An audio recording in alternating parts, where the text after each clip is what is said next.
আজকে আমরা মূলত কর্মপ্রবচনীয় বিষয়ে দেখব, এবং কর্মপ্রবচনীয় বিষয়ে বলতে গেলে তার আগে একটু দু চারটে কথা বলে নেওয়া দরকার। যেমন ধরো, তোমাদের এখান থেকে যে লেভেলের প্রশ্ন বিগত কয়েক বছর ধরে হয়েছে, অত্যন্ত সাধারণ লেভেলের প্রশ্ন হয়েছে, কিন্তু এবছরের নেট থেকে একটু প্রশ্নের প্যাটার্ন কিছুটা হলেও একটু স্ট্যান্ডার্ড, আরেকটু বেটার স্ট্যান্ডার্ড করার চেষ্টা করা হচ্ছে।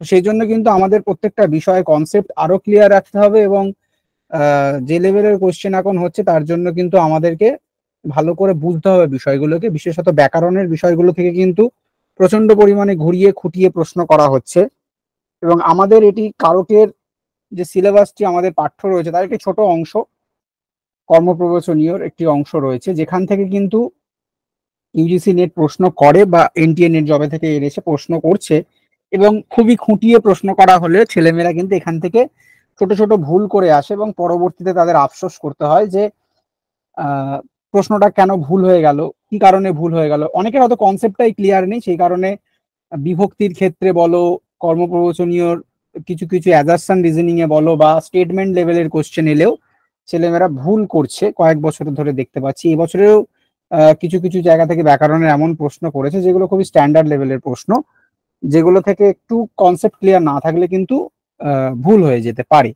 তো এই কারণে আমরা আজকে কর্মপ্রবচনীয় ক্লাসে কর্মপ্রবচনীয় সমস্ত বিষয়গুলো, কর্মপ্রবচনীয় কি, কর্মপ্রবচনীয় কাজ কি, কর্মপ্রবচনীয় করার ফলে তার ফল কি হয়, এবং খুঁটিনাটি যত বিষয়গুলো রয়েছে সেখান থেকে কি ধরনের প্রশ্ন হতে পারে সবটাই আলোচনা করব, এবং শেষে আমরা কি ধরনের প্রশ্ন পরীক্ষায় আসতে পারে বা এই ধরনের প্রশ্ন কয়েকটা দেখব, যার মাধ্যমে আমাদের কনসেপ্টটা পুরোটা ক্লিয়ার হবে। ঠিক আছে? তো প্রথমেই যদি আমরা আলোচনায় যাই, কর্মপ্রবচনীয় শব্দটাকে আমাদের একটু দেখতে হবে। কর্মপ্রবচনীয় শব্দটাতে আমরা যদি দেখি, কর্ম কাকে বলে সেটা আগে আমাদের বুঝতে হবে। কর্ম কাকে বলে যদি কাউকে কোনো জিজ্ঞাসা করি, বলা যাবে কর্ম কি বা কর্ম কাকে বলে? বাংলায় যদি একটু কেউ বলো, কেউ একজন, কর্ম কাকে বলে যদি জিজ্ঞাসা করি কিছু বলা যাবে?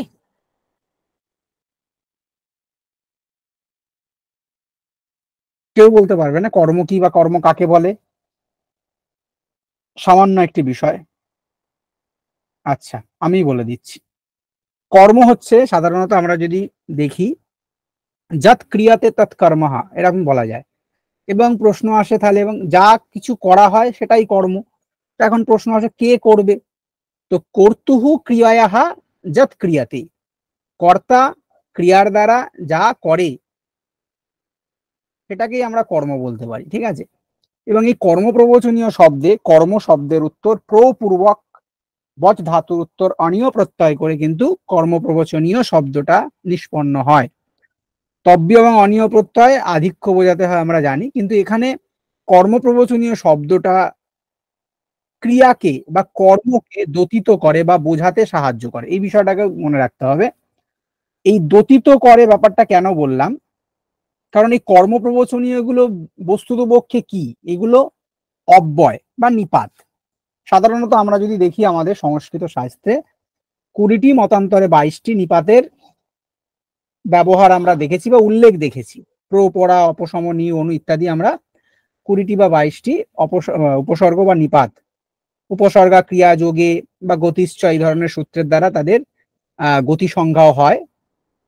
এদের মধ্যে 10 প্রকার অনুসর্গ বা উপসর্গ রয়েছে, অনুসর্গ বা উপসর্গ রয়েছে, যেগুলোর কর্মপ্রবচনীয় সংজ্ঞা হয়। এবার এই অব্যয়গুলোর প্রকারভেদ সম্পর্কে কারোর কিছু ধারণা আছে, যে অব্যয় কয় প্রকারের হতে পারে সাধারণত? কেউ বলতে পারবে অব্যয় কত প্রকারের হয়? আচ্ছা, লজ্জা পেলে হবে না, ভুল হতে পারে। আমার কথা শোনা যাচ্ছে তো? প্রত্যেকে শুনতে পাচ্ছ তো আমার কথা? সেটা একটু কনফার্ম করবে, নাহলে তো আমি কিছু বুঝতে পারবো না। আমার কথা শোনা যাচ্ছে তো? হ্যাঁ স্যার। আচ্ছা, শোনা যাচ্ছে।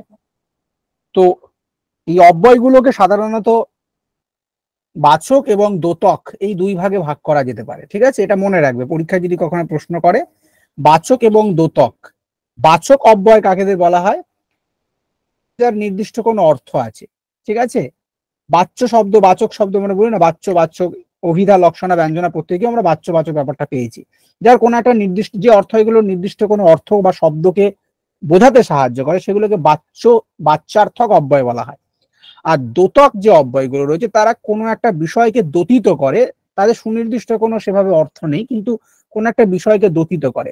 এখানে যে কর্মপ্রবচনীয় বিষয়গুলোকে আমরা দেখব, 10টি কর্মপ্রবচনীয় রয়েছে: অনু, উপ, অপ, প্রতি, পরি, আং, অভি, অধি, অপি, সু। এই যে 10টি কর্মপ্রবচনীয় হয়, যাদের যে নিপাতগুলোর, যে দ্যোতক নিপাতগুলোর কর্মপ্রবচনীয়ত্ব প্রাপ্ত হয়, তাদের কর্মপ্রবচন হওয়ার পরে এদের উপসর্গ সংখ্যা বা নিপাত সংখ্যা বা গতি সংখ্যা যদি বলা হয়, সেগুলো তারা হারিয়ে ফেলে, অর্থাৎ তাদের উপসর্গত্ব এবং গতিত্বের বিনাশ প্রাপ্ত হয় এবং তারা নতুন একটি সংজ্ঞা প্রাপ্ত হয়, সেটাকে কর্মপ্রবচনীয়ত্ব বলা যেতে পারে। ঠিক আছে? এবং এই কর্মপ্রবচনীয়ত্বের যে ফল বা প্রয়োজন, সেটা 3টে। কি কি? পরীক্ষা এখনো কোনোদিনও আসেনি, আসতেই পারে, যে নিচের গুলোর মধ্যে বা অধস্তনেষু কর্মপ্রবচনীয়ে প্রয়োজনে স্তহ বা প্রয়োজনম অস্তি বা প্রয়োজনম সন্তি, এরম প্রশ্নও কিন্তু করতে পারে কনসেপচুয়াল প্রশ্নের জন্য। 3টে প্রয়োজন আছে, মনে রাখতে হবে। একটি হচ্ছে কর্মপ্রবচনীয় গুলো বিভক্তি নির্ণয় করে, মানে বিভক্তি করে। এই বিভক্তিগুলো কি কি? কর্মপ্রবচনীয় যোগে সাধারণত 3টে বিভক্তি হয়। একটা হচ্ছে দ্বিতীয়া বিভক্তি, একটি পঞ্চম বিভক্তি এবং একটি সপ্তম বিভক্তি হয়। পরে আমরা দেখবো বিষয়গুলো, কিন্তু তার আগে একটি বিষয় জানতে হবে যে কারক এবং কর্মপ্রবচনীয়র মধ্যে একটি বেসিক পার্থক্য রয়েছে। এই পার্থক্য জায়গাটা আমাদের একটু বুঝতে হবে। সাধারণত কারক হলে, যেমন আমরা একটি উদাহরণের দ্বারা যদি দেখি, রামাম রামহ গৃহম গচ্ছতি, একটা যদি পদ ধরি, এখানে কর্তুর ঈপ্সিততম কর্ম এই সূত্র দিয়ে গৃহ রামের ঈপ্সিততম হওয়ার কারণে, গমন ক্রিয়ার যিনি কর্তা তার ঈপ্সিততম হচ্ছে গৃহ, সে কারণে কর্তুর ঈপ্সিততম কর্ম এই সূত্র দিয়ে এখানে কর্মকারক হয়েছে। এবং এই একই পদে, অর্থাৎ গৃহম পদে কোন বিভক্তি হবে? কেউ একটু বলো তো, কোন বিভক্তি হবে? দ্বিতীয় বিভক্তি হবে। Very good. কোন সূত্র দিয়ে দ্বিতীয় বিভক্তি হবে?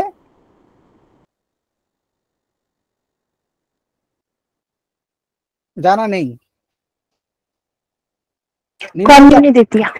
Very good. তুমি কি রিঙ্কি দেবনাথ? হ্যাঁ। আচ্ছা, তো কর্মণি দ্বিতীয়া দিয়ে দ্বিতীয় বিভক্তি হবে। এই বেসিক জিনিসটা আমরা সকলেই জানি যে কর্তুর ঈপ্সিত এবং কর্ম দিয়ে কর্মকারক হলো এবং কর্মণি দ্বিতীয়া দিয়ে দ্বিতীয় বিভক্তি হলো, এবং যে পদে কর্মকারক হয়েছে সেই একই পদেই দ্বিতীয় বিভক্তিটা হয়েছে। এটা কারকের ক্ষেত্রে। কিন্তু কর্মপ্রবচনীয়ের ক্ষেত্রে যে শব্দের দ্বারা কর্মপ্রবচনীয়ত্ব প্রাপ্ত হয়, পার্টিকুলার সেই পদে কিন্তু বিভক্তি হয় না, অন্য একটি পদে বিভক্তি হয়। উদাহরণস্বরূপ যদি আমরা বিষয়টিকে বোঝার চেষ্টা করি, দেখো, জপম অনুপ্রাবর্ষৎ মেঘ, জপ করার পর মেঘ হতে বৃষ্টি হলো, বা মেঘ বৃষ্টি করলো, জপ করার পরেই বৃষ্টি হয়। এই যে বিষয়টা, এখানে অনু হচ্ছে কর্মপ্রবচনীয়, যেটা লাল রং দিয়ে আমাদের এখানে মার্ক করা রয়েছে, সে অনু হচ্ছে এখানে কর্মপ্রবচনীয়, তাই তো? কিন্তু অনু এখানে অনুর লক্ষণে বলে একটি সূত্র রয়েছে, যার দ্বারা অনু কর্মপ্রবচনীয়ত্ব সংজ্ঞা প্রাপ্ত হয়েছে। কিন্তু দ্বিতীয় বিভক্তি কোন পদে হয়েছে? অনুপদেই কিন্তু কর্মপ্রবচনীয়ত্ব হয়েও অনুপদেই কিন্তু দ্বিতীয় বিভক্তি হয়নি। দ্বিতীয় বিভক্তিটা হয়েছে কোন পদে? একজন বলো আমাকে। জপম পদে। জপম পদে হয়েছে। তো আমরা কি দেখলাম তাহলে? বেসিক্যালি কারক এবং কর্মপ্রবচনীয়র মধ্যে বেসিক একটি ডিফারেন্স রয়েছে। কারকের ক্ষেত্রে যেই সূত্রের দ্বারা কারক হচ্ছে যে পদে, অন্য একটি সূত্র দিয়ে সেই একই পদে, যেমন গৃহম পদেই কর্মত্ব প্রাপ্তি হয়েছে কর্তুর ঈপ্সিততম কর্ম দিয়ে, এবং গৃহম পদেই কর্মণি দ্বিতীয়া দিয়ে দ্বিতীয় বিভক্তি হয়েছে। কিন্তু জপম অনুপ্রাবর্ষৎ মেঘ, এই অংশে অনুর লক্ষণে দিয়ে অনুর কর্মপ্রবচনীয়ত্ব সংজ্ঞা হওয়ার পর সে কি করলো? অপর একটি পদে, অর্থাৎ জপম পদে সে দ্বিতীয় বিভক্তি করবে। কোন সূত্র দিয়ে? অন্য আলাদা আরেকটি সূত্র দিয়ে। সেই সূত্রটা কি? কর্মণি কর্মপ্রবচনীয় যুক্তে দ্বিতীয়া বলে একটি সূত্র রয়েছে। এই কর্মপ্রবচনীয় যোগে দ্বিতীয়া, এই সূত্র দিয়ে জপম পদে কিন্তু দ্বিতীয়া বিভক্তি হলো। তাহলে বেসিক পার্থক্য করক এবং কর্মপ্রবচনীয়র মধ্যে কি ব্যাপারটা বোঝা গেছে প্রত্যেকের? বিভক্তি বিধানের ক্ষেত্রে কিভাবে পার্থক্য রয়েছে বোঝা গেল প্রত্যেকের বিষয়টা? এবার আমরা দেখব কর্মপ্রবচনীয় ত্রিবিধ ফলের কথা বলেছিলাম, একটি তো দেখলাম আমরা বিভক্তি বিধান, যে অনু কর্মপ্রবচনীয়ত্ব হওয়ার পর সে অন্য একটি পদে দ্বিতীয় বিভক্তি বিধান করলো অন্য একটি সূত্র দিয়ে। একইভাবে পঞ্চমী বিভক্তি এবং সপ্তমী বিভক্তিও বিধান করে, অর্থাৎ তিনটে বিভক্তি বিধান করে কর্মপ্রবচনীয় যুক্ত মানে যোগে তিনটে বিভক্তি হয়, দ্বিতীয় বিভক্তি হয়, পঞ্চমী বিভক্তি হয় এবং সপ্তমী বিভক্তি হয়। দ্বিতীয় বিভক্তির ক্ষেত্রে আমরা উদাহরণ দেখেছি, পরে বিষয়গুলো সব আমরা ডিটেলে দেখবো। পঞ্চমী বিভক্তি হবে আ মুক্তে সংসারহা। এই আ মুক্তে হে সংসারহা, এখানে মুক্তে পদে কিন্তু পঞ্চমী বিভক্তি হয়েছে, কিন্তু কর্মপ্রবচনীয় আ পদটার হয়েছে। আ এখানে কর্মপ্রবচনীয় হয়েছে, তারপর পঞ্চমী বিভক্তি হয়েছে অন্য আরেকটি সূত্র দিয়ে। কোন সূত্র দিয়ে কিভাবে পঞ্চমী বিভক্তি হয়েছে সেগুলো সব আমরা পরে দেখব। এবং একইভাবে সপ্তমী বিভক্তি দেখো হয়েছে উপপরার্ধে হরের গুণাহা, এখানে পরার্ধে এই শব্দে কিন্তু সপ্তম্যন্ত পদ হয়েছে, অর্থাৎ সপ্তমী বিভক্তি হয়েছে উপর কর্মপ্রবচনীয়ত্ব দ্বারা। ঠিক আছে, একইভাবে আর দুটো কাজ কি, বিভক্তি বিধান তো একটি কাজ, আর দুটো কাজ হচ্ছে গতি সংহার নিষেধ করে এবং উপসর্গ সংহারও নিষেধ করে। আমি একটু আগেই বলেছি যে কর্মপ্রবচনীয় যখনই হবে তখনই কিন্তু ওই উপসর্গত্ব, যে উপসর্গগুলোর যে কর্মপ্রবচনীয় সংজ্ঞা প্রাপ্ত হচ্ছে, যে 10টি উপসর্গ বা নিপাতকে আমরা দেখলাম, তারা গতি সংজ্ঞা এবং উপসর্গ সংজ্ঞার কিন্তু সঙ্গে সঙ্গে তাদের নিষেধ হয়ে যায়। তখন তাদের নতুন একটি সংজ্ঞা হয় কর্মপ্রবচনীয়ত্ব সংজ্ঞা। কর্মপ্রবচনীয়ত্ব সংজ্ঞা হওয়া মাত্রই গতি সংজ্ঞারও নিষেধ হয়ে যায় এবং উপসর্গ সংজ্ঞারও নিষেধ হয়ে যায়। এটি অকারণে হয় না, প্রয়োজন ছাড়া কোনো কিছুই হয় না এই জগতে। এই গতি সংজ্ঞা নিষেধ এবং বা উপসর্গ সংজ্ঞা নিষেধেরও একটি কারণ বা যুক্তি আছে, সেটা কি সেটা আমরা যথাস্থানে আলোচনার সময় দেখব। ঠিক আছে, তাহলে কর্মপ্রবচনীয় ফল বা কাজ বা প্রয়োজন কত প্রকার যদি জিজ্ঞাসা করে, তাহলে আমাদের মনে রাখতে হবে 3 প্রকার ফল বা প্রয়োজন রয়েছে। বিষয়টা ক্লিয়ার প্রত্যেকের কাছে? এইটুকুনি ক্লিয়ার তো? এরপরে আমরা দেখে নেব যে কর্মপ্রবচনীয় সংক্রান্ত যে সূত্রগুলো রয়েছে তার মধ্যে একটি হচ্ছে অধিকার সূত্র, যেটিতে বলা হয়েছে কর্মপ্রবচনীয়াহা, এটি হচ্ছে অধিকার সূত্র। ইত্যধিকারহা, বৃত্তি অংশ যদি আমরা দেখি সিদ্ধান্ত কৌমুদী বা অন্যান্য, সেখানে ইত্যধিকারহা এরকম বলা হয়েছে, অর্থাৎ এটি অধিকার সূত্র। অধিকার সূত্রের নির্দিষ্ট কোনো অর্থ থাকে না, কিন্তু এগুলো কি করে প্রত্যেকটা সূত্রকে, যেমন কারক যদি দেখি আমরা, সেখানে কারকে বলে একটি সূত্র রয়েছে, তার আন্ডারে অনেকগুলো সূত্র কিন্তু থাকে এবং সে প্রত্যেকটা সূত্রে অধিকৃত হয়ে সেই সূত্রের অর্থকে দতিত করে। তার নির্দিষ্ট নিজস্ব কোনো ব্যাপক অর্থ হয়তো থাকে না, কিন্তু সেই অধিকারে যে সমস্ত সূত্রগুলো রয়েছে তাদের অর্থকে কিন্তু বিশেষভাবে দতিত করা হচ্ছে ওই একটি মাত্র অধিকার সূত্র। তো সেরকম কারকের ক্ষেত্রে কারকে রয়েছে, সমাসের ক্ষেত্রে সমাসে বলে এরকম সূত্র রয়েছে। এখানে কর্মপ্রবচনীয়ের ক্ষেত্রে কর্মপ্রবচনীয়াহা বলে এই সূত্রটি হচ্ছে অধিকার সূত্র।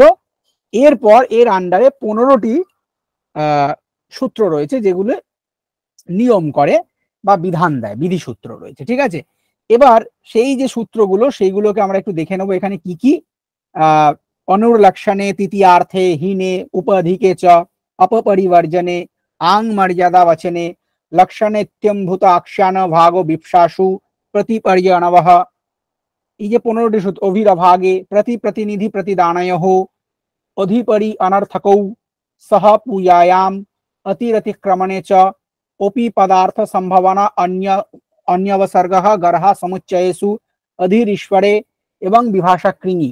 এই যে 15টি সূত্র আছে, 15টি সূত্রের নিজস্ব এবার কাজগুলো কি কি, তারা কি কি বিধান করে এবং তাদের কোন কোন স্থলে কি প্রয়োগ রয়েছে এবং প্রয়োগের ফলে কি বৈয়াকরণ প্রক্রিয়া সাধিত হয়, সেই বিষয়গুলো আমরা একটু দেখার চেষ্টা করব। যেমন ধরো প্রথম যে সূত্রটা আমাদের রয়েছে 1484, 1484 থেকে শুরু করে 1498 অব্দি, সম্ভবত হ্যাঁ 1498 অব্দি, দেখো লাস্ট সূত্র 1498। এই যে 15টি সূত্র রয়েছে, 15টি সূত্র কিন্তু কর্মপ্রবচনীয় সংজ্ঞা করে। তো কখনো যদি জিজ্ঞাসা করে কর্মপ্রবচনীয় সংজ্ঞা বিধায়ক সূত্রগুলো পাণিনির অষ্টাধ্যায়ের কোন অধ্যায়ে রয়েছে, মনে রাখতে হবে প্রথম অধ্যায়ে রয়েছে। চতুর্থ পাদে রয়েছে, এটুকু মনে রাখতে হবে, ঠিক আছে। এবং প্রথম সূত্রে অনুর্লক্ষণে সে কি বলছে যে লক্ষণে দ্বতে অনুরুক্ত সংঘ স্যাৎ, উক্ত সংঘ মানে কর্মপ্রবচনীয় সংঘ স্যাৎ। লক্ষণকে যখন দতিত করে, একটু আগে আমরা বললাম যে কর্মপ্রবচনীয় গুলো হচ্ছে একটি নির্দিষ্ট শ্রেণীর নিপাত বা অব্যয়, যেগুলোকে দোতক শ্রেণীর অব্যয় বলা হয়, এগুলো দতিত করে, কোন একটা বিষয়কে দতিত করে। তো ওই জন্য বলা হলো লক্ষণের দ্বতে অনুরুক্ত সংজ্ঞা স্যাৎ। অনু এই কর্মপ্রবচনীয় যদি লক্ষণ বোঝায়, কোনো কিছু লক্ষণকে বোঝায়, যেমন অনু এটা কি বলছে, জপম অনু প্রাবর্ষদ, জপ করার পরেই বৃষ্টি হবে, তাহলে বৃষ্টিটা জপের অনন্তরই হবে, এই বিষয়টাকে এখানে সূচিত করছে, এই লক্ষণটাকে সূচিত করছে এখানে। যে কারণে এখানে অনুর লক্ষণে এই সূত্র দিয়ে অনুপদে কর্মপ্রবচনীয়ত্ব হলো, এবং কর্মপ্রবচনীয়ত্ব হওয়ার পরে যা দিয়ে এখানে দ্বিতীয়া বিভক্তি হয়েছে সেটাকে মনে রাখতে হবে, কর্মপ্রবচনীয় যুক্তে দ্বিতীয়া, এই সূত্র দিয়ে কিন্তু দ্বিতীয়া বিভক্তি হয়েছে। অধিকাংশ ক্ষেত্রে ছাত্রছাত্রীরা বা আমাদের যারা তোমরা কি ভুল করে আসে, বেশিরভাগ সব মানে জপমনু প্রাবর্ষদ ইত্যত্র কেন সূত্রেণ দ্বিতীয়া বিভক্তি ভবতি, এটা দেখেই মানে অনুর্লক্ষণে দেখেই ছেলেমেয়েরা মনে করে যে এখানে অনুর্লক্ষণেই হবে, কিন্তু অনুর্লক্ষণে কখনোই এখানে বিভক্তি বিধান করে না। অনুর্লক্ষণের কাজ হচ্ছে কর্মপ্রবচনীয়ত্ব বিধান করা, তার কাজ শুধুমাত্র অনু এই শব্দটার বা এই পদটার কর্মপ্রবচনীয় বিধান করা, এইটুকুনি তার কাজ। করার পর এই অনু কি করে, কর্মপ্রবচনীয় যার হয় তারই দ্বিতীয়া বিভক্তি হয়। তো এই অনু কর্মপ্রবচনীয় সংজ্ঞা হওয়ার পর কর্মপ্রবচনীয় যুক্তে দ্বিতীয়া বলে আরেকটি সূত্র আসে, সে এসে জপম পদে দ্বিতীয়া বিভক্তি করে। তো কোন সূত্রের দ্বারা কর্মপ্রবচনীয়ত্ব হচ্ছে, কোন সূত্রের দ্বারা দ্বিতীয়া বিভক্তি হচ্ছে, এটাকে ঠান্ডা মাথায় পুরো মাথায় বসিয়ে নিতে হবে, কারণ এখান থেকে প্রশ্নতে টুইস্ট এলেই ছেলেমেয়েরা তাড়াহুড়োতে তখন অনুর লক্ষণে দাগিয়ে দিয়ে চলে এলেই কিন্তু ভুল হয়ে যাবে উত্তরটা, ঠিক আছে। যদি বলে যে জপমনি পাবর্ষদ ইত্যত্র অনুপদে কর্মপ্রবচনীয়ত্ব সংজ্ঞা কেন সূত্রেণ ভবতি, তখন কিন্তু অনুর্লক্ষণে এইটা দিয়ে হবে, ঠিক আছে, তখন উত্তরটা অনুর্লক্ষণে হবে। কিন্তু দ্বিতীয়া বিভক্তি যদি জানতে চায় তখন কিন্তু কর্মপ্রবচনীয় যুক্তে দ্বিতীয়া দিয়ে কিন্তু দ্বিতীয়া বিভক্তি হয়েছে। এটুকুনি প্রত্যেকের ক্লিয়ার? কোন সূত্র দিয়ে কি হচ্ছে বিষয়টা ক্লিয়ার তো প্রত্যেকের কাছে? না হলে আগের গুলো কিছু ধরতে পারা যাবে না। কারোর যদি কোনো রকম সংশয় বা কিছু থাকে বলতে পারো। ঠিক আছে, তাহলে পরবর্তী বিষয়ে আমরা যাই। পরবর্তী বিষয় কি বলা হচ্ছে, তৃতীয়ার্থে বলে একটি সূত্র রয়েছে। কি বলা হচ্ছে যে अस्मिन् दोते अनुरुक्तः संज्ञा स्यात्, মানে এখানেও অনুই কর্মপ্রবচনীয় সংজ্ঞা হয় তৃতীয়ার্থে। এখানে অর্থ শব্দের একটি বিশেষ অর্থ রয়েছে। কখনো যদি পরীক্ষায় জিজ্ঞাসা করে তৃতীয়ার্থে ইত্যত্র অর্থ শব্দস্য অর্থঃ কঃ বা অর্থ শব্দেন বোধ্যতে, অর্থ শব্দের দ্বারা কাকে বোঝানো হয়েছে, অর্থ সম্বন্ধের দ্বারা এখানে সহ এই সহার্থকে বোঝানো হয়েছে। সহার্থ মানে কি, সহার্থে তৃতীয়া বলে আমরা একটা সূত্র পেয়েছি জানি, এখানেও এই অর্থটা সহার্থকে দতিত করছে। উদাহরণ দেখলে বিষয়টা পরিষ্কার হবে যে নদীম অনু অবস্থিতা সেনা, এখানে আগেকার দিনে কি হতো, যুদ্ধক্ষেত্রে যখন সেনারা যুদ্ধ করতে যেত, যুদ্ধ তো আর একদিনের ব্যাপার নয়, দীর্ঘ মেয়াদি দীর্ঘকাল ধরে, তো তারা তো শুধুমাত্র সারাদিন যুদ্ধ করে যাবে এমনটা নয়, তারে তো আহার আদি স্নানাদি ইত্যাদি করতে হবে। তো তার জন্য তারা কি করতো, নদী তীরবর্তী কোনো একটি স্থানে গিয়ে তারা কি করতো, ছাউনি ফেলতো বা ঘাঁটি গাড়তো, এবং সেখানে থেকেই তারা কি করতো, যুদ্ধ পরিচালনা করতো, ঠিক আছে। তো নদী তীরবর্তী এবং তাদের যাত্রাপথটাও তারা চেষ্টা করতো সবসময় নদী তীরবর্তী অঞ্চল দিয়েই কোনো একটা স্থানে যাওয়ার, কারণ জল পিপাসা লাগতে পারে ইত্যাদি স্নান আহারাদির ব্যাপার রয়েছে। তো নদী তীরবর্তী অঞ্চল দিয়ে গেলে অনেক বৃক্ষাদিও পাওয়া যায়, ফলমূল আহারাদি ইত্যাদিও পাওয়ার সুবিধা থাকতো বলে তারা সেই দিক দিয়ে যাতায়াত করতো, ঠিক আছে। তো এই কারণে এখানে অনু শব্দটা সেই নদীর তীরবর্তী রূপ সম্বন্ধকে দতিত করছে। এখানে যে সহার্থটাকে নদ্যাহা সহ, এখানে যে সহ অর্থটাকে বোঝাচ্ছে, ওই জন্য দীক্ষিত দেখবে বৃত্তিতে বলেছে যে নদ্যাহা সহ সম্বন্ধ ইত্যর্থঃ, অর্থাৎ নদীর সঙ্গে সম্বন্ধ বোঝাতে কিন্তু এখানে অনুপদে কর্মপ্রবচনীয় হয়েছে, এবং কার সাথে সম্বন্ধ বোঝাচ্ছে সেটা বোঝাতে গিয়ে নদীম পদে দ্বিতীয়া বিভক্তি হয়েছে। এবং দ্বিতীয়া বিভক্তি হওয়ার পর কোন সূত্র দিয়ে এখানে দ্বিতীয়া বিভক্তি হবে, তাহলে কেউ একজন আমাকে কর্মপ্রবচনীয় যুক্তে দ্বিতীয়া। ভেরি গুড, কর্মপ্রবচনীয় যুক্তে দ্বিতীয়া। আর অনু শব্দের এখানে এখানে নদীম অনু অবসিতা সেনা, এখানে অনুর যে কর্মপ্রবচনীয়ত্ব হলো তৃতীয়ার অর্থে কর্মপ্রবচনীয় হলো, ঠিক আছে। অর্থাৎ তৃতীয়ার অর্থ মানে সহ সম্বন্ধ ইত্যর্থে তৃতীয়া স্যাৎ, মানে এখানে তৃতীয়ার্থের শব্দের অর্থই হচ্ছে সহ সম্বন্ধ অর্থ, ঠিক আছে। এখানে অনু শব্দের কর্মপ্রবচনীয় তৃতীয়ার অর্থে হয়েছে, ঠিক আছে। এখানে জিজ্ঞাসা করতে পারে তৃতীয় অর্থ বলে কোন অর্থকে দোষিত করে, সহার্থকে দোষিত করে, ওই জন্যই বলা হয় যে সহ সম্বন্ধ ইত্যর্থ, এই জায়গাটাকে কিন্তু খেয়াল রাখার চেষ্টা করবে প্রত্যেককে, ঠিক আছে। এরপর দেখো হিনে বলে একটি সূত্র রয়েছে। হিনে সূত্র কি বলে যে হিনে দোতে অনুহু প্রাগবত, অর্থাৎ হীন অর্থকে যখন কোনো কিছু দোতিত করে হীন অর্থের দ্বারা কিন্তু তখন কি হয় প্রাগবত মানে পূর্বের ন্যায়, প্রাগবত মানে পূর্বের ন্যায়, এখানে কি হয় কর্মপ্রবচনীয় হয় অনুর। তার মানে অনু এই কর্মপ্রবচনীয়কে কেন্দ্র করে আমরা বেশ কয়েকটি সূত্র দেখলাম, আমরা অনুর লক্ষণে দেখলাম, তৃতীয়ার্থে দেখলাম, হীনে দেখলাম, ইত্যাদি কিছু সূত্র দেখলাম যেগুলো অনুকে কেন্দ্র করেই হয়। পরবর্তীতে আরো অনেক সূত্র রয়েছে যেখানে অনুকে আমরা পাবো, ঠিক আছে।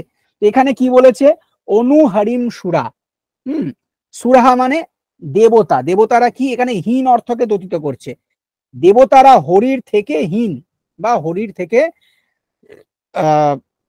হীন এই অর্থ বোঝাতে কিন্তু হীন অর্থকে দোষিত করছে। তার মানে এখানে অনু শব্দটা পরে আরেকটি সূত্র আমরা পাবো, উপ অধিকে চ বলে সূত্র পাবো, সেখানে অধিক অর্থে কে দোষিত করে, পরে আমরা দেখতে পাবো। এখানে উপহারী সুরা বলেও একটি বিষয় রয়েছে, পরে গিয়ে আমরা পাবো। উপপরার্ধের হারের গুণাহা বলে একটি সূত্র আমরা একটু আগে দেখে এলাম। এখানে যে উপপরার্ধে হারের গুণাহা এরাম বলেছে, সেখানে কিন্তু উপটা অধিক অর্থে হরির থেকে অধিক গুণকে বোঝাতে ব্যবহৃত হয়েছে। ওই বিষয়টা যখন আমরা পড়বো দেখবো, ঠিক আছে। তাহলে এখানে সুরদের থেকে অর্থাৎ দেবতাদের থেকে হরির হীনতাকে দোষিত করছে এই অনুকর্ম প্রবচনীয়তা, এবং তার দ্বারা এখানে হরিপদে দ্বিতীয়া বিভক্তি হয়েছে কোন সূত্রের দ্বারা বলো, কর্মপ্রবচনীয় যুক্তের দ্বিতীয়া এই সূত্র দিয়ে, ঠিক আছে। যে বিষয়টা আমরা বলছিলাম এখানে হরির হীনতা নাকি সুরের মানে দেবতাদের হীনতার কথা বলা দেবতাদের হয়েছে? হীনতা, হরির থেকে হীন বলা হয়েছে, দেবতাদের হীনতাকে বুঝিয়েছে, ঠিক আছে। হরি থেকে দেবতারা হীন এটা বুঝতে হবে, অর্থটা হরির থেকে হীন হচ্ছে সুর বা দেবতারা, ঠিক আছে।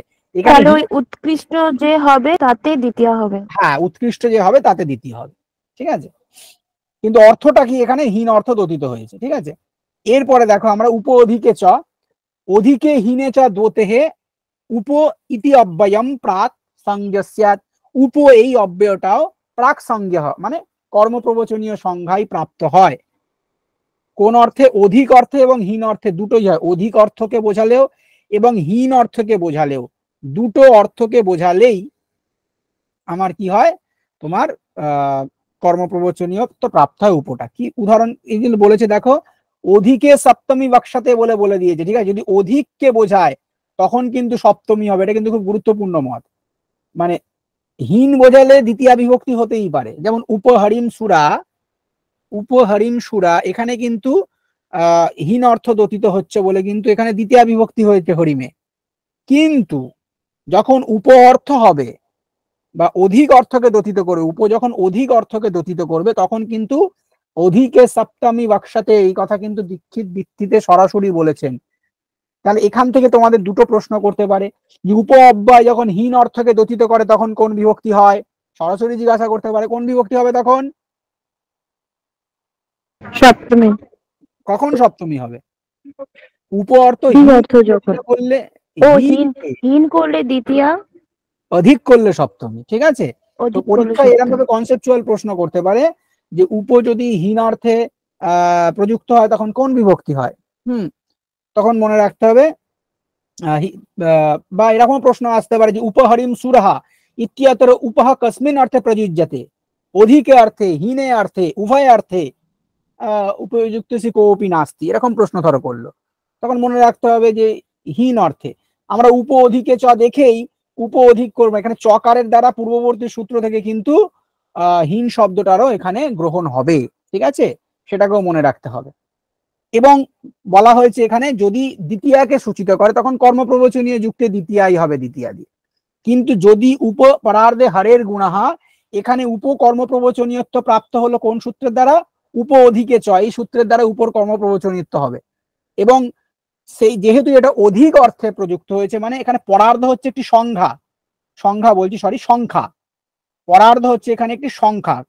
পরার্ধ তোমরা শুনেছো তো, তর্ক সংগ্রহ যখন আমরা সংখ্যা পড়েছি তখন পরার্ধ পর্যন্ত পরার্ধে একটি সংখ্যা রয়েছে। এই সংখ্যাটা হরির যে গুণ, হরির যে গুণ, গুণ রাশি বা গুণ সমূহ বলতে পারি, সেটা পরার্ধের থেকেও অধিক, মানে তাকে আনকাউন্টেবল, তাকে কাউন্ট করা যায় না, ঠিক আছে, তাকে গণনা করা যায় না, এতটাই হরির গুণ রয়েছে। তো সেটা অধিক অধিক সংখ্যাকে দতিত করছে, হরির গুণটা এতটাই অধিক যে সেটা আনকাউন্টেবল, পরার্ধের থেকেও অধিক সংখ্যাকে দতিত করছে বলে এখানে সপ্তমী অধিকে সপ্তমী বাক্সাতে বলেছে, যে কারণে অধিক অর্থ বোঝাতে এখানে সপ্তমী হয়েছে। আর সপ্তমী হলে কিন্তু তখন আর কর্মপ্রবচনীয় যুক্তা দিয়ে যুক্তে দ্বিতীয়া দিয়ে দ্বিতীয় বিভক্তি হবে না। তখন এই সূত্রটাকে মনে রাখতে হবে, যস্মাদ অধিকম যস্য চ ঈশ্বর বচনম তত্র সপ্তমী। এই যে বড় সূত্রটি রয়েছে, যস্মাদ অধিকম যস্য চ ঈশ্বর বচনম তত্র সপ্তমী, এই সূত্র দিয়ে পরার্ধে পদে কিন্তু সপ্তমী বিভক্তি হচ্ছে। তাহলে কোন সূত্র দিয়ে উপপদে কর্মপ্রবচনীয় হলো, সেটা উপ অধিকে চ, কিন্তু পরার্ধে এই পদটাতে সপ্তমী বিভক্তি যখন হলো তখন কিন্তু যস্মাদ অধিকম যস্য চ ঈশ্বর বচনম তত্র সপ্তমী, এই সূত্র দিয়ে কিন্তু সপ্তমী বিভক্তি হচ্ছে। এই কনসেপ্টটাকে কিন্তু ক্লিয়ার রাখতে হবে। ক্লিয়ার প্রত্যেকের? বোঝা গেল? হ্যাঁ।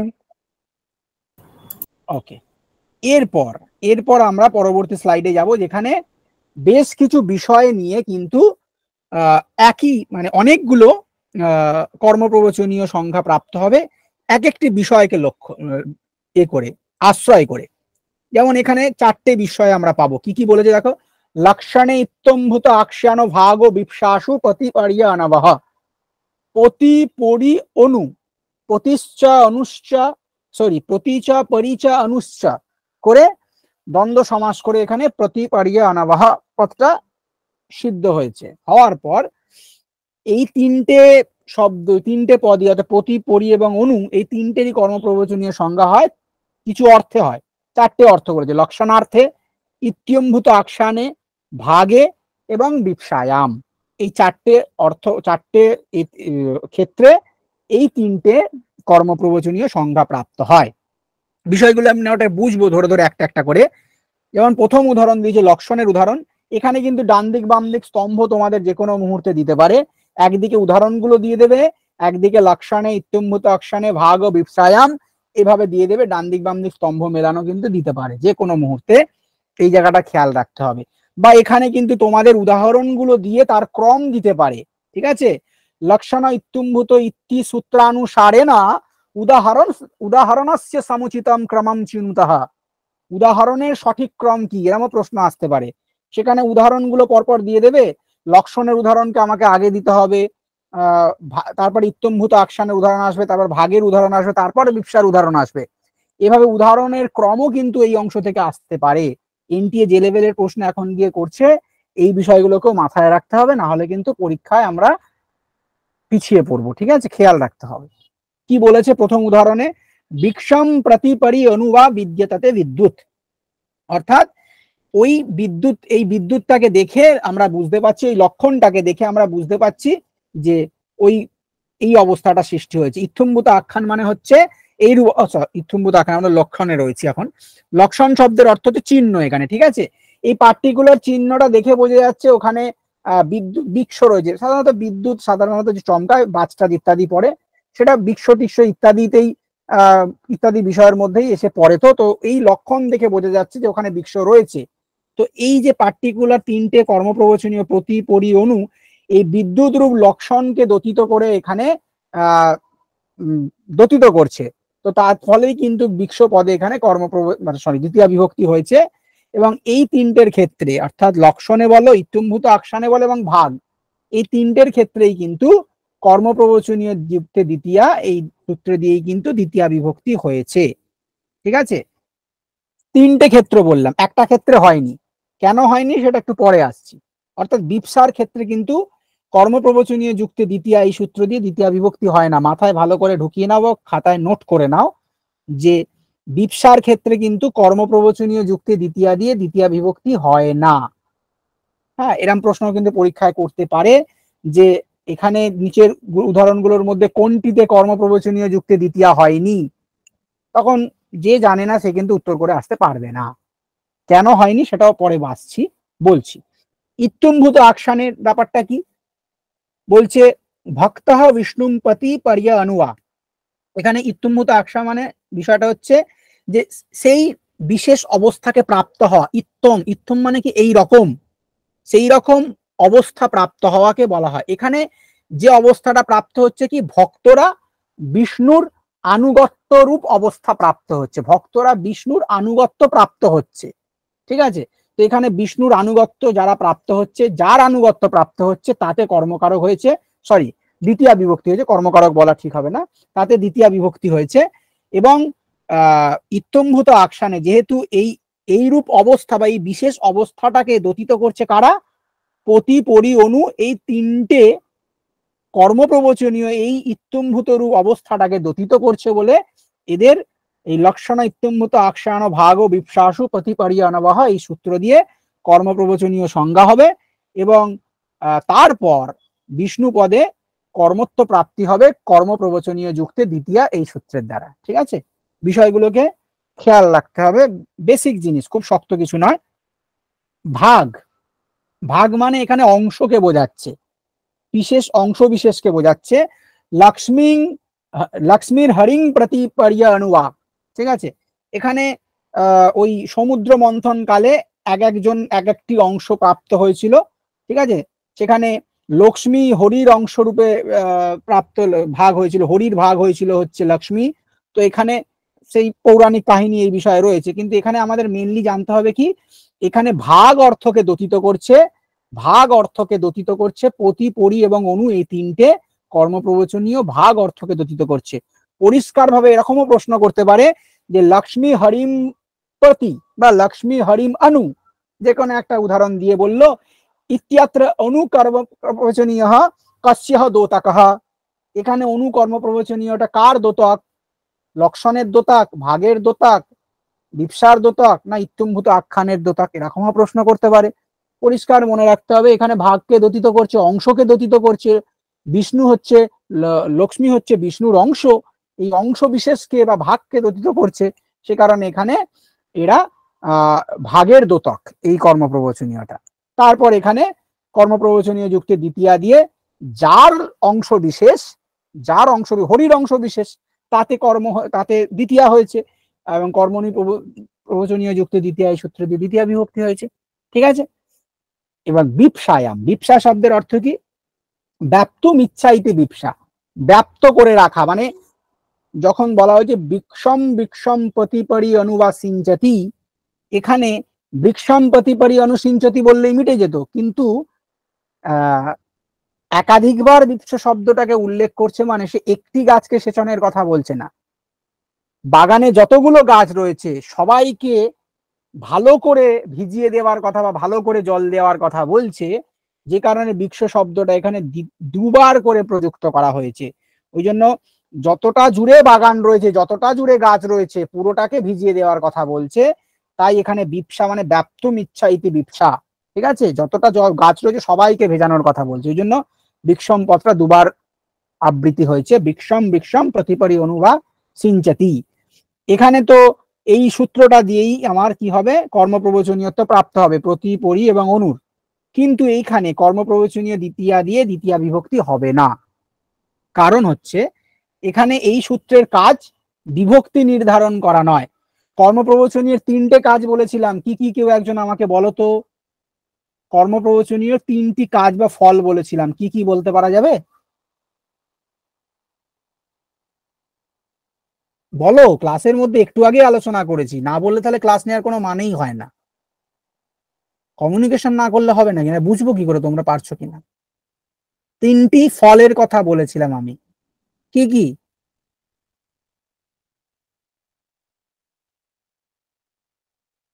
পারা যাবে না একজনও? চেষ্টা তো করো কেউ একজন। তিনটে ফলের কথা বলেছিলাম, কি কি কেউ একজন বলো। রুম্পা বলো। বিভক্তি, বিভক্তি, হ্যাঁ, গতি সংজ্ঞা নিষেধ, আর উপসর্গ সংসংজ্ঞা নিষেধ। Very good. এত লজ্জা পেলে হবে, বলতে হবে তো মুখ ফুটে এগুলো। তিনটে কাজ। তো যখন সে একটি কাজ করবে সে কিন্তু অন্য কাজ করবে না, এটা মনে রাখতে হবে, ঠিক আছে?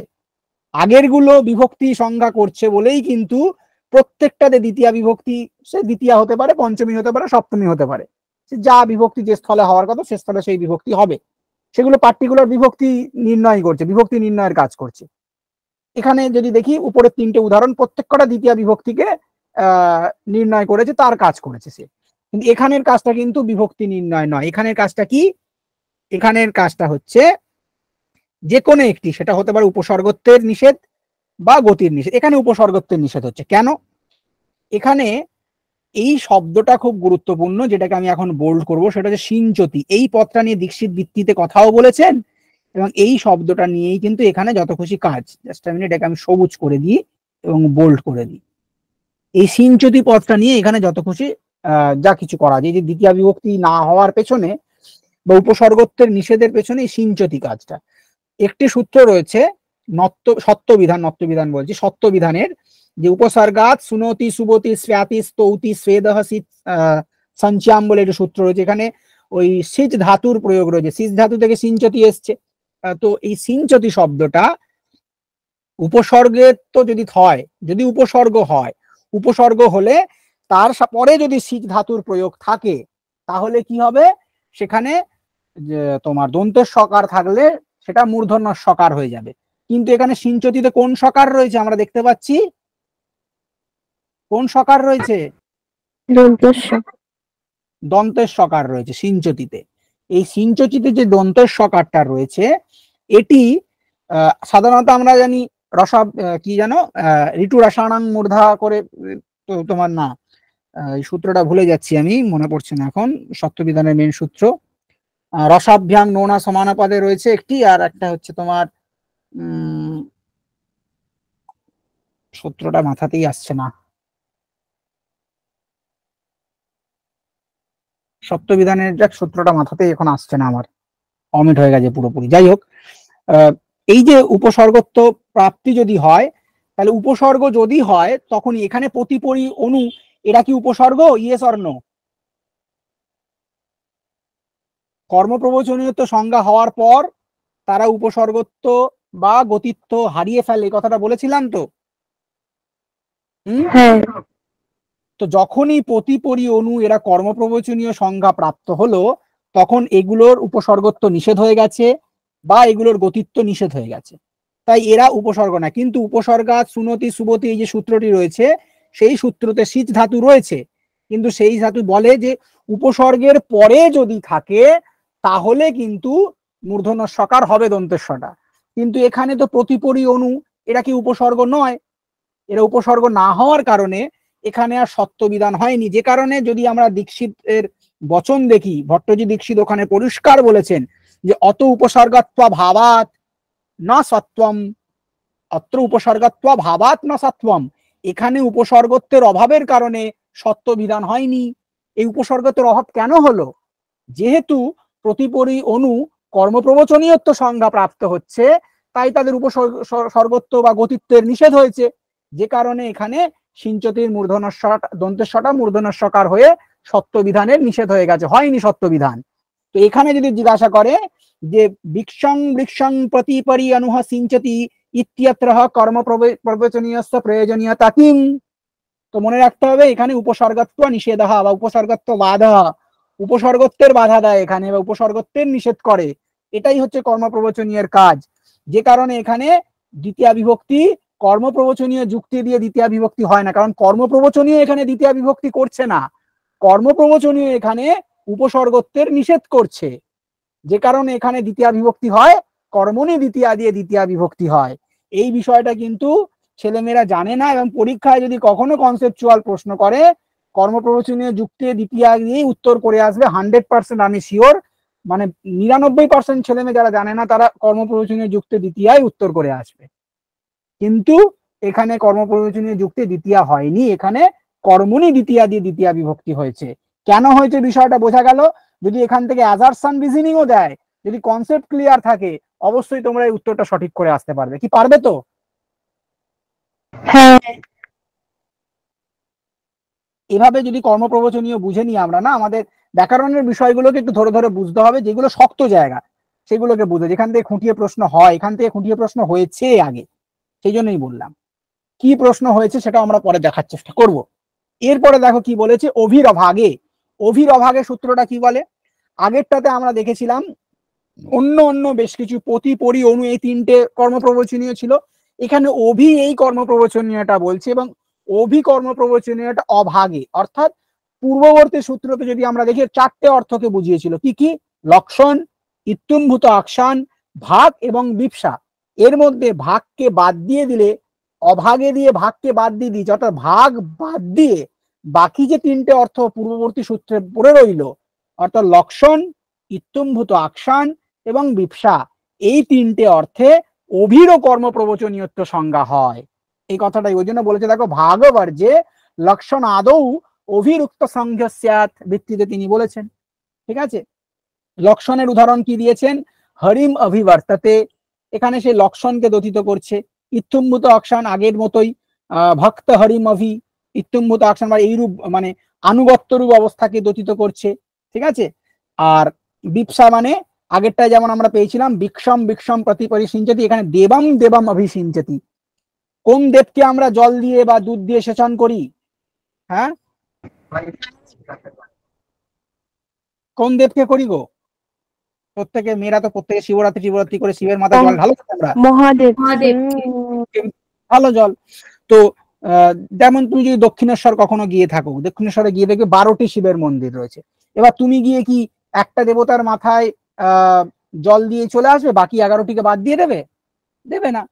তার মানে ওখানে দেবতা শব্দের বিপসা বা দেবতা শব্দের যে পুনরাবৃত্তি হচ্ছে, দেবম দেবম অভিসিঞ্চতি বলা হচ্ছে। তার মানে যতগুলো দেব লিঙ্গ রয়েছে বা যতগুলো দেব রয়েছে, মূর্তি রয়েছে, ওখানে সবাইকে সেচন, বা লিঙ্গই এখানে শিবলিঙ্গে আমরা জল ঢালি, প্রত্যেকটা শিবলিঙ্গকে জল দ্বারা সেচনের কথা বলা হচ্ছে, তাই না?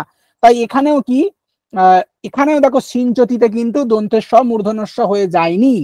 তার মানে দেবম দেবম অভিসিঞ্চতিতে অনুরূপ ভাবে বুঝতে হবে কি, এখানেও কিন্তু দ্বিতীয়া বিভক্তি করা কিন্তু কাজ নয়। মানে অভি এই কর্মপ্রবচনীয় কাজ কিন্তু এই স্থলে বিভক্তি নির্ধারণ নয়, এখানেও কিন্তু উপসর্গত্বের নিষেধই হচ্ছে দ্বিতীয়া বিভক্তির কাজ।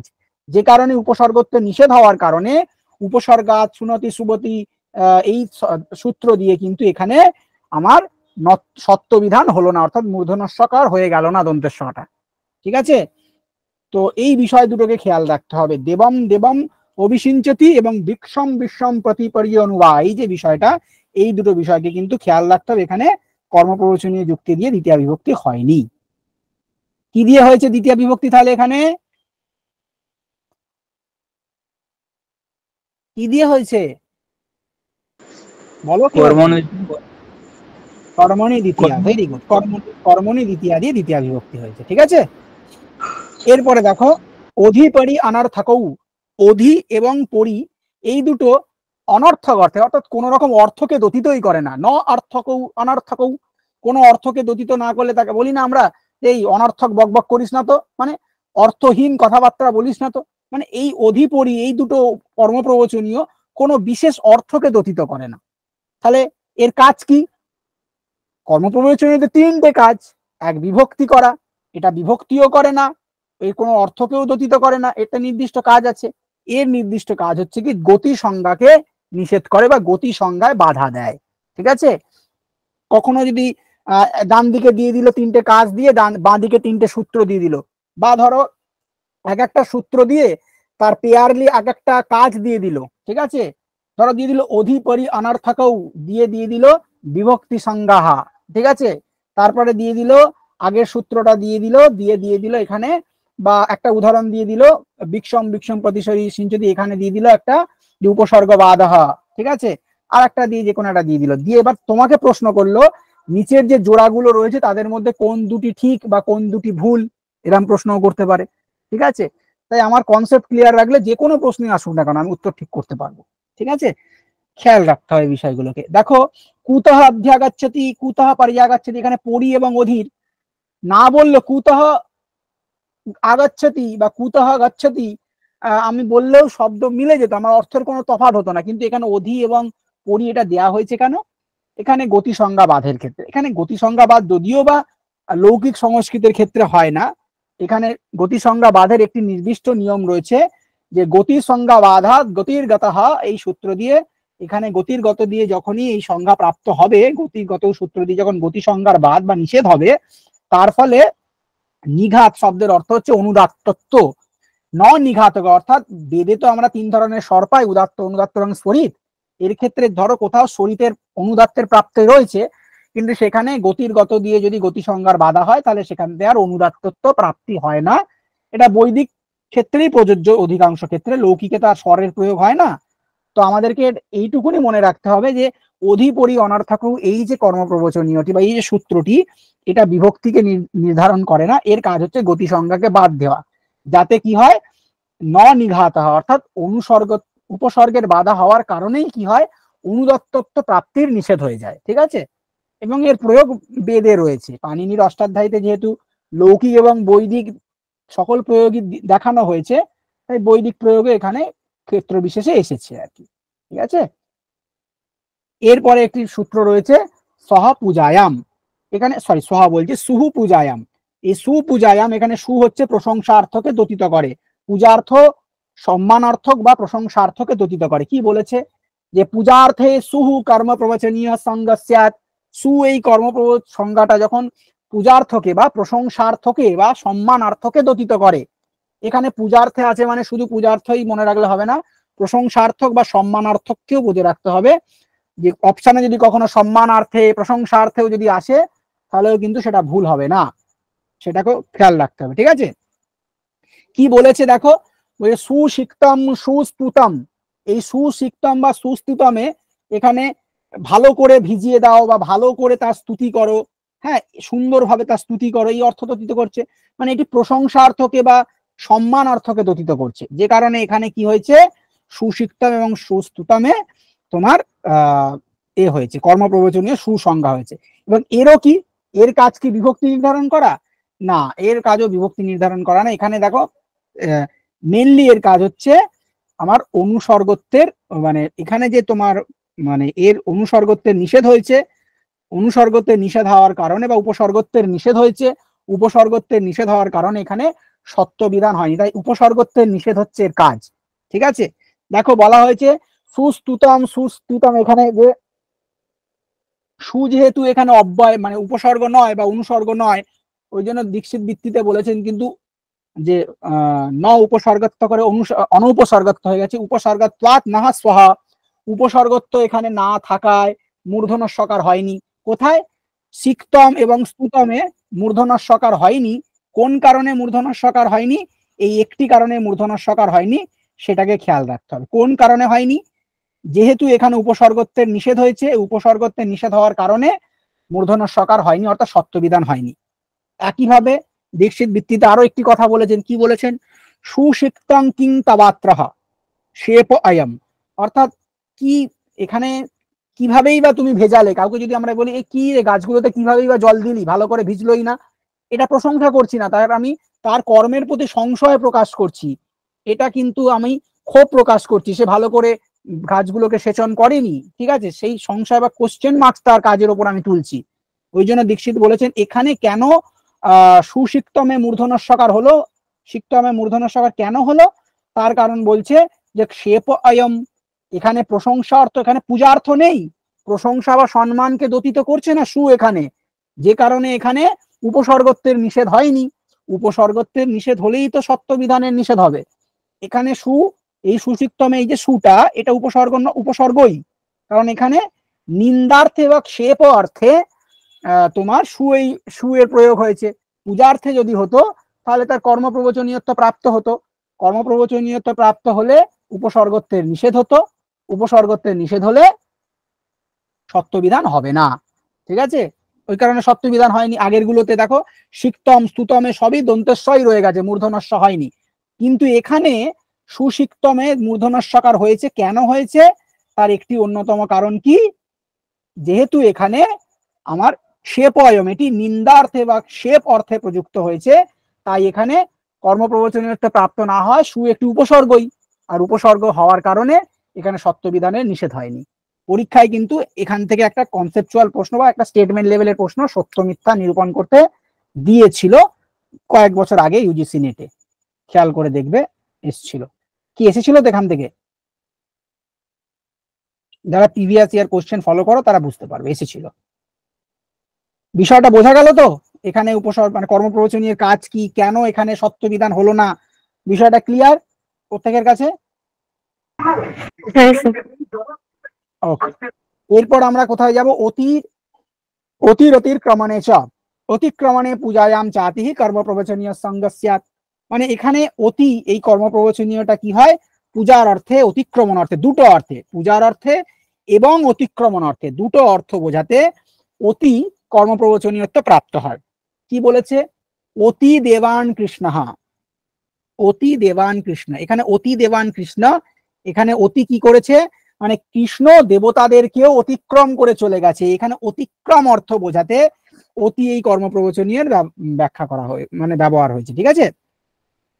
এবং একই কারণে দেবানে কি হয়, এখানে কর্মপ্রবচনীয় কাজ হচ্ছে বিভক্তি বিধান করা, তাই দেবান পদে দ্বিতীয় বিভক্তি হয়েছে এবং কর্মপ্রবচনীয় দ্বিতীয় সূত্র দিয়ে দ্বিতীয় বিভক্তি এখানে হয়েছে।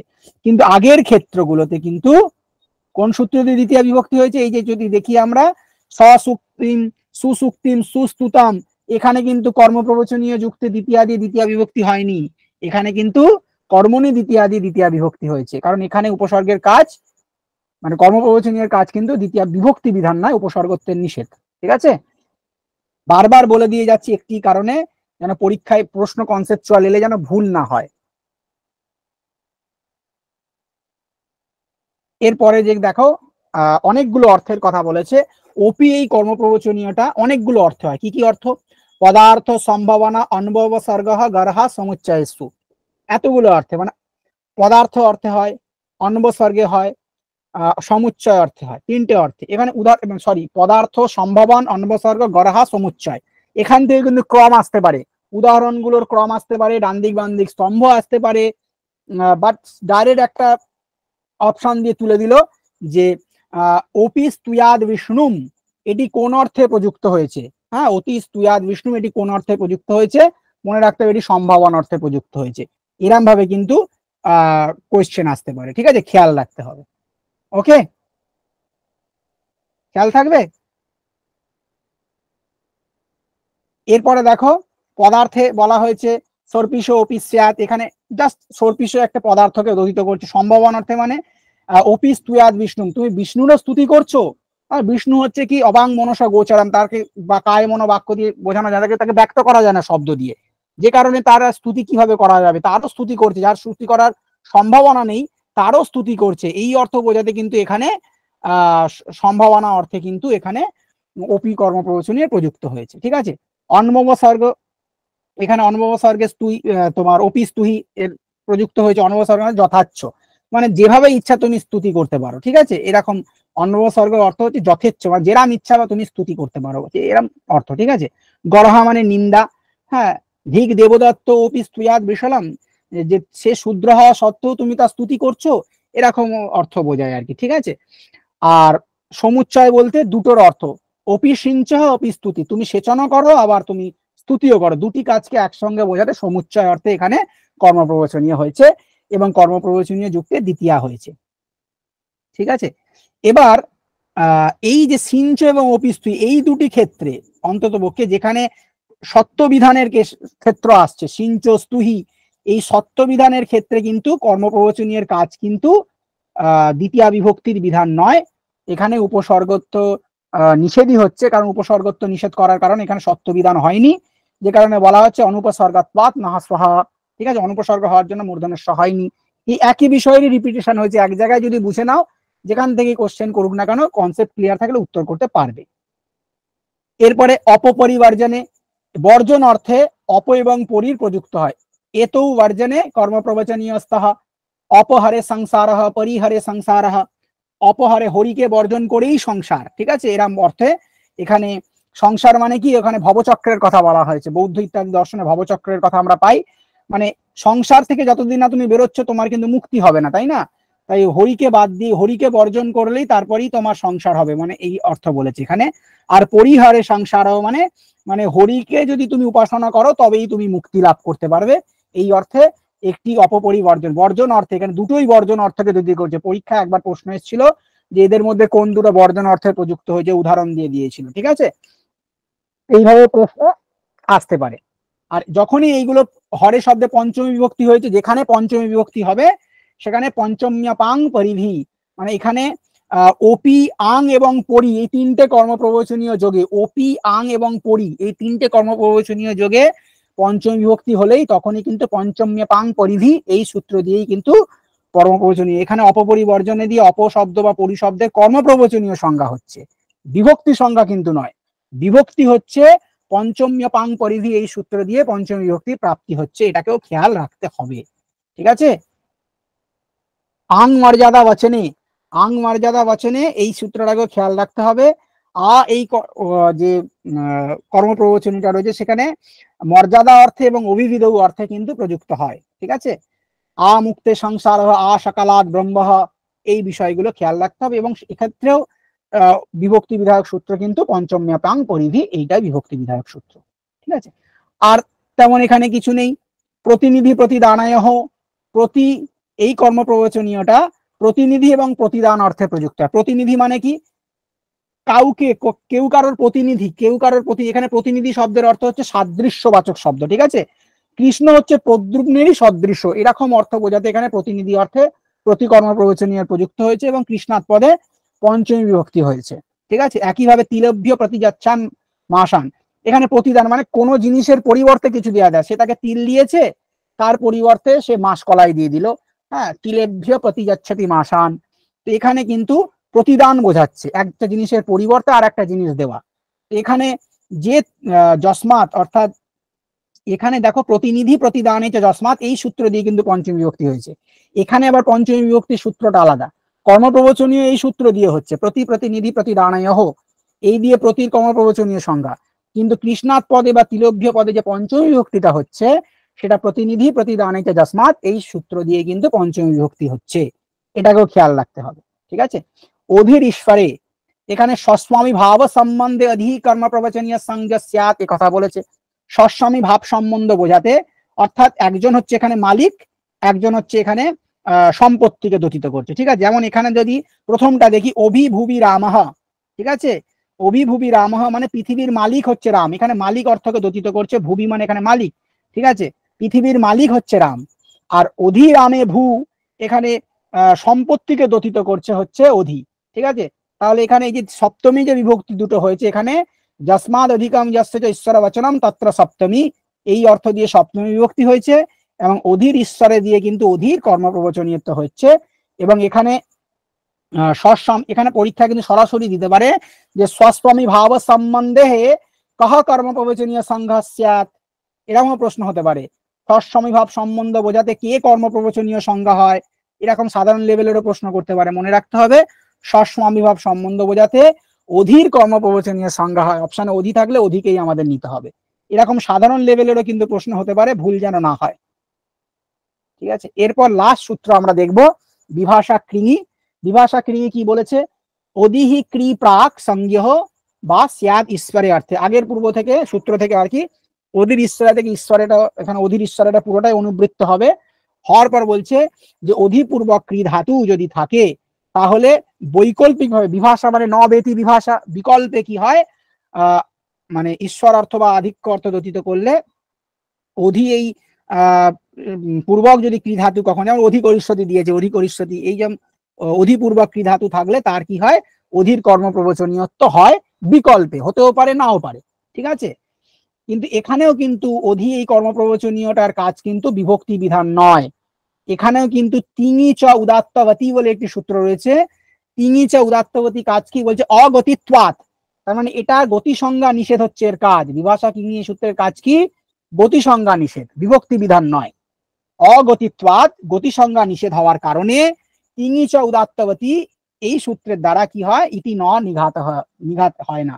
মানে তিঙি চ উদাত্তবতী কি করে, যে তিঙন্তের পরবর্তী গতিসংজ্ঞকের অনুদাত্তত্ব প্রাপ্তি করে। ঠিক আছে, কিন্তু এখানে যেহেতু এটার অনুসর্গ মানে গতি সংজ্ঞা নিষেধ হচ্ছে, গতি না থাকার কারণে কি হয়ে যাবে, তার নিঘাত সংজ্ঞা বা হবে না, গতি সংজ্ঞা থাকছে না। গতি সংজ্ঞা থাকলেই তো তিনিচ উদাত্তবতী গতিসংজ্ঞকের অনুদাত্তত্ব করে।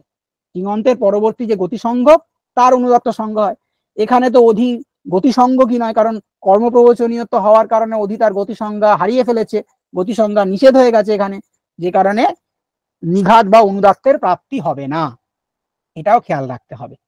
তো এইটুকুনি হচ্ছে। এবং যেহেতু এখানে দ্বিতীয়া বিভক্তি বিধান কার্য নয়, তাই এখানে দ্বিতীয়া বিভক্তি কোন সূত্র দিয়ে হবে?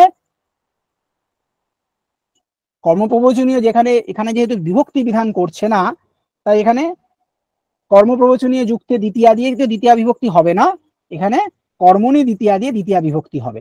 তাই তো বোঝা গেল বিষয়টা? এবার যদি আমরা কিছু কোয়েশ্চেন আনসার প্র্যাকটিস করে নিই, তো উত্তর করতে পারা যাবে প্রত্যেকে। যদি চাও তাহলে আমরা একটু কোয়েশ্চেন আনসার প্র্যাকটিস করে নেবো, করবো তো নাকি? 2-4টে কোয়েশ্চেন এখান থেকে। স্যার। আচ্ছা দেখো, প্রথম প্রশ্নটা কি, দেখো স্ক্রিনটা দেখা যাচ্ছে তো ভালো করে প্রত্যেকে? কি বলেছে? সত্য কথা নামাস্তি। এই 5টা কথন দেওয়া আছে, তার মধ্যে 4টে কথন দেওয়া আছে, তার মধ্যে সত্য কথন কোনটা জানতে চাওয়া হয়েছে। বলছে ওপি শব্দ সম্ভাবনা অর্থে কর্মপ্রবচনীয় সংজ্ঞা अस्ति। ওপি শব্দ সম্ভাবনা অর্থে কর্মপ্রবচনীয় সংজ্ঞা হয়। আমরা একটু আগে দেখে এসেছি ওপি এর 4টে অর্থ রয়েছে, ঠিক আছে, বেশ কিছু অর্থ দেখে এসেছি আমরা। তার মধ্যে সম্ভাবনা অর্থটা ছিল কি না ছিল তোমরা একটু ভেবে বলবে, আমি এখন কিছু বলবো না, লাস্টে ব্যাখ্যা করে দেবো। পরে বলেছে দেখো, সুশিক্তং কিং তবাত্রহ ইত্যত্র পূজার্থ গম্যমানঃ अस्ति। এখানে পূজার্থকে দতিত করছে। আচ্ছা, স্টেটমেন্টটা ঠিক না ভুল তোমরা একটু নিজেই বিবেচনা করে দেখবে। অতি দেবান কৃষ্ণঃ ইত্যত্র অতিক্রমণম পূজা চ গম্যমানে ভবত।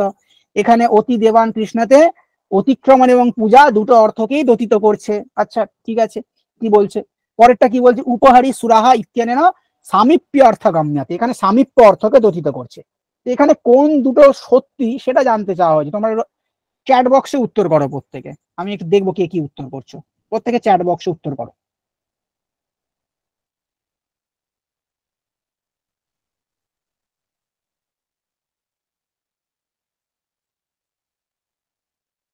চারটে বিষয় আমি ব্যাখ্যা করে দিলাম। আচ্ছা, এক একটা 4 বলছে অনেক। কে কে বলছে? রুম্পা বলছে, অর্জুন বলছে। ঠিক আছে, দেখি।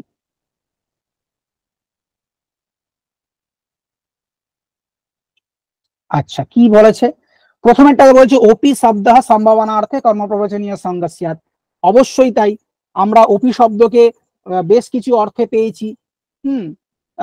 তো সেখানে ওপি শব্দ কর্মপ্রবচনীয় সংজ্ঞা হচ্ছে, সম্ভাবনা অর্থে কর্মপ্রবচনীয় সংজ্ঞা ওপি স্তুয়াদ বিষ্ণু বা অতি, এরকম আমরা পেয়েছি। সম্ভাবনা অর্থকে বোঝায় সেখানে, আমরা দেখেছি। তারপর সুশিক্তম কিম তবাত্র, এখানে তো তিনি নিজেই বলে দিয়েছেন যে শেপ ও আয়ম। এখানে শেপ অর্থকে দতিত করছে, নিন্দার্থকে দতিত করছে, পূজার্থকে দতিত করছে না। তাই বি এখানে রং বা বি ভুল। তাই বি কে যদি আমরা এলিমিনেট করি, বি দেখো 3টেতেই রয়েছে, 1 নম্বর 2 নম্বর সি, 3টেতেই বি রয়েছে। বি কে এলিমিনেট করলে আমরা এসি উত্তর পেয়ে যাব। তো এসি হচ্ছে সঠিক উত্তর। আমরা এলিমিনেশন করে উত্তর পেয়ে গেলাম। এভাবে এলিমিনেশন করে উত্তর করলে আমাদের সহজে উত্তর হয়ে যাবে। ঠিক আছে, বোঝা গেল বিষয়টা? পরেরটা যদি দেখি আমরা, কি বলেছে? বর্জনম অর্থ গম্যাতে। বর্জনম অর্থটা কোন দুটি অর্থে হয়? নিচে অপশন দিয়ে দিয়েছে যে অপহারে সংসার ইত্যানেন, পরিহারে সংসার ইত্যানেন, হরিং পরি ইত্যানেন, আসকলাদ ব্রহ্ম ইত্যানেন। কোন অর্থে হয়? আমরা একটু আগে সূত্র পড়ে এসেছি, এটা একদম সোজা প্রশ্ন, প্রত্যেকে উত্তর করো।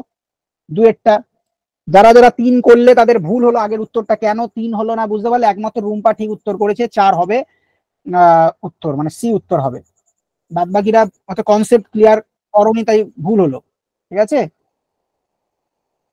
যারা এখনো উত্তর করছে না, শুধু চুপচাপ রয়েছে, তাদেরও উত্তর করতে বলছে। উত্তর করো, নাহলে ভুল হতেই পারে। উত্তর করো প্রত্যেকে। ঠিক আছে, পরেরটা আমরা অপপরিবর্জনে পেয়ে এসেছি, তাই এটা সবাই আমরা বুঝতে পারছি এটা সোজা প্রশ্ন, একদম ইজি লেভেলের কোশ্চেন, যে অপপরিবর্জনে অপহারে সংসার এবং পরিহারে সংসার বর্জন অর্থে হয়, এটাই উত্তর হবে। ঠিক আছে, কোনো সমস্যা এটা নেই। পরের প্রশ্ন দেখো, বলা হয়েছে যে অধোলিখিতে কথানদ্ম আশ্রিত সমুচিতাম উত্তরে চিহ্নিত। আগের দুটো প্রিভিয়াস ইয়ারের কোশ্চেন, আর পরের যে 3টে প্রশ্ন এটা আমার নিজের তৈরি করা প্রশ্ন। এগুলো প্রিভিয়াস ইয়ারের নয়। আগের দুটো প্রশ্ন প্রিভিয়াস ইয়ারের কোশ্চেন থেকে কিন্তু নেওয়া কোশ্চেন। ঠিক আছে, কি বলেছে এখানে? ভাগবর্জ্য লক্ষণাদৌ অভির কর্ম প্রবচনীয় সঙ্গ স্যাৎ, অভিকথন দিয়েছে, কারণ কি বলছে, লক্ষণে ইত্যম্ভূত আখ্যান ভাগ বিপসাসু প্রতিপর্য অনবহ ইতি নিয়মত্বাৎ। তাহলে অভিকথন এবং কারণ কি ঠিক এবং একে অপরের কি কারণ, এই বিষয়টা আমাদের উত্তর করে দেখতে হবে। সঠিক উত্তর করার প্রত্যেকে চেষ্টা করো।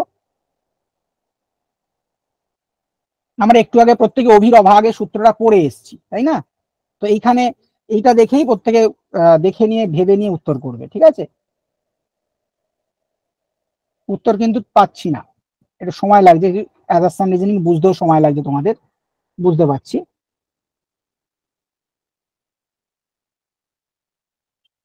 এই প্রশ্নগুলোকে খুব ঠান্ডা মাথায় হ্যান্ডেল করতে হবে, ঠিক আছে? আমি বলছি, দেখো এখানে অভির অভাগে বলে একটা সূত্র আমরা পেয়েছি, সেখানে বলা হয়েছে যে ভাগবর্জ্য লক্ষণ আদৌ অভিকর্ম প্রবচনীয় সংগস্যাৎ। তো প্রথমটা তো অভিকথন ঠিক আছে, কোনো সংশয় নেই, ভুল নেই, কিন্তু কারণটা যেটা বলছে সেটা কি বলছে, লক্ষণ ইত্যম্ভূত আখ্যান ভাগ বিপসাসু পরিপর্য অনবহ ইতি নিয়মত্বাৎ।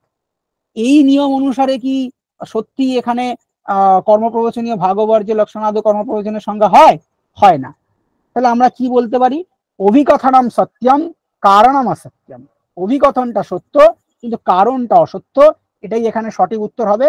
যদিও বা এখানে কেউ কেউ এরকমও মনে করতে পারে যে উভয়ম সত্যম কিন্তু নাস্তি উচিত কারণম, এরকম মনে হয়, যেখানে এখানে আমার তাই নিজের আমি যখন কোশ্চেনটা রেডি করেছিলাম এটাই আমারই তখন মনে হয়েছিল বলে এটাকে আমি উত্তর করেছিলাম, কিন্তু আপাতত আমার এখন বর্তমান যে ভাবনা চিন্তা সেখান থেকে এটি উত্তর হবে না। উত্তর হওয়া উচিত হচ্ছে অপশন সি, অর্থাৎ অভিকথনম সত্যম কারণম অসত্যম, এটাকেই কিন্তু সঠিক উত্তর করা এই ক্ষেত্রে প্রাসঙ্গিক, ঠিক আছে? এটাকে উত্তর করবে প্রত্যেকে,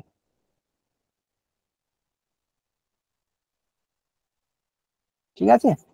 এই ক্ষেত্রে জাস্ট আ মিনিট, এটাকে আমি বোল্ডটাকে তুলে দিই, নাহলে এটাকে অনেকের উত্তর মনে হতে পারে। বোঝা গেল প্রশ্নটা? এর পরবর্তী যে প্রশ্নটা আছে দেখো, সেখানে কি বলেছে, তালিকা দ্বয়ম সুমেলায়াতু, দুটো তালিকাকে মেলাতে দিয়েছে। ভক্ত হরিম অভি অপিস তুহি, তারপরে হরিম অভিবর্ততে সর্পিসো অপিস স্যাৎ দিয়ে এইদিকে তালিকায় কি দিয়েছে, আনবস্বর্গে পদার্থে লক্ষণে ইত্যম্ভূত আখ্যানে। এটাকে প্রত্যেকে একটু মেলাও, 4 নম্বর উত্তরটা করার চেষ্টা করো প্রত্যেকে।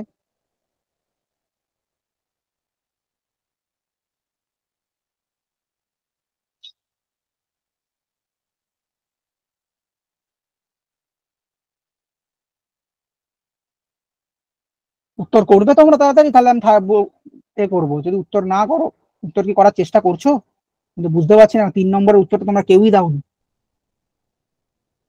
4 নম্বরটা যদি দাও তো ঠিক আছে, আমি বলে দিচ্ছি।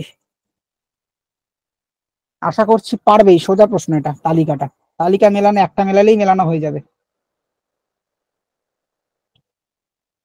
একটু আগে আমরা পড়ে এসেছি বিষয়টা।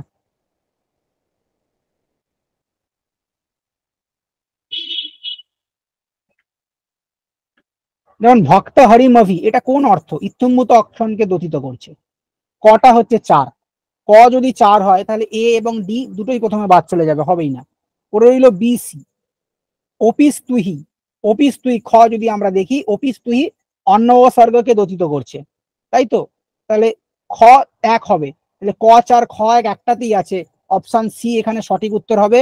অপশন সি যারা উত্তর করেছে তারা একদম ঠিক, বাকিরা যদি অন্য কোনো উত্তর করে থাকো তাহলে সেটা হবে না, ঠিক আছে? Very good Rumpa. আর ওটা নাম্বারিং ভুল হয়েছে, 3 জায়গায় 4 হবে। আচ্ছা আচ্ছা, তাহলে খেয়াল করিনি, হ্যাঁ হ্যাঁ হ্যাঁ, এটা 3-এর জায়গায় 4 হবে না। আহ হরিম অভিবর্তাতে, অভি এখানে না কোন স্যার, অর্থ আমি হচ্ছে? স্যার বলছি আমার লেখা ভুল হয়েছে, মানে 3-এর অপশনটা ভুল করেছি আমি। আচ্ছা আচ্ছা আচ্ছা, 4 কোশ্চেন হবে, নাম্বারটা ভুল 4-এর সি করেছি, হবে। 4-এর সি হবে। আচ্ছা আচ্ছা, বুঝতে পেরেছি। এটা 4-এর সি উত্তর হবে, ভেরি গুড। পরেরটা দেখো, লাস্ট কোশ্চেন আমরা একটু দেখে নেবো, এটা সি উত্তরই হবে। পরেরটা আমরা একটু দেখবো যে পরিহারে সংসার ইত্যতর পঞ্চমী বিভক্তি বিধায়কম শাস্ত্রম। এখানে পঞ্চমী বিধায়ক সূত্র কোনটা? অপাদানে পঞ্চমী, অপপরিবর্জনে, প্রতিনিধি প্রতিদানে চ যস্মাৎ, না পঞ্চম্যা পাং পরিভি। এই প্রশ্নের উত্তরটা সকলের করা উচিত, প্রত্যেকের থেকে এক্সপেক্ট করবো। এটা সোজা, একটু আগে ভালো করে বুঝিয়ে দিয়েছি, প্রত্যেকের থেকে এক্সপেক্ট করবো এই উত্তরটা ঠিক করার। Very good. এই প্রশ্নের উত্তরটা সকলে আসছে, আগের গুলো আসেনি। ঠিক আছে, তো আমরা এটা দেখে নেবো। এই যে এই প্রশ্নের উত্তরটা কিন্তু লাস্টেরটাই হবে, অপশন 4 এটার উত্তর হবে, বা অপশন ডি হবে যে পঞ্চম্যাপাং পরিভি। ঠিক আছে, তো থ্যাংক ইউ সকলকে আজকের ক্লাসে ধৈর্য নিয়ে এতক্ষণ থাকার জন্য। কোথাও যদি কারোর বুঝতে অসুবিধা হয় তো বলতে পারো। ক্লাসটা আমি রেকর্ডিংটা স্টপ করলাম, যদি কারোর কোথাও বুঝতে অসুবিধা হয় বলে দেবো আর একবারও, না হলে আজকে ক্লাসটা শেষ করবো।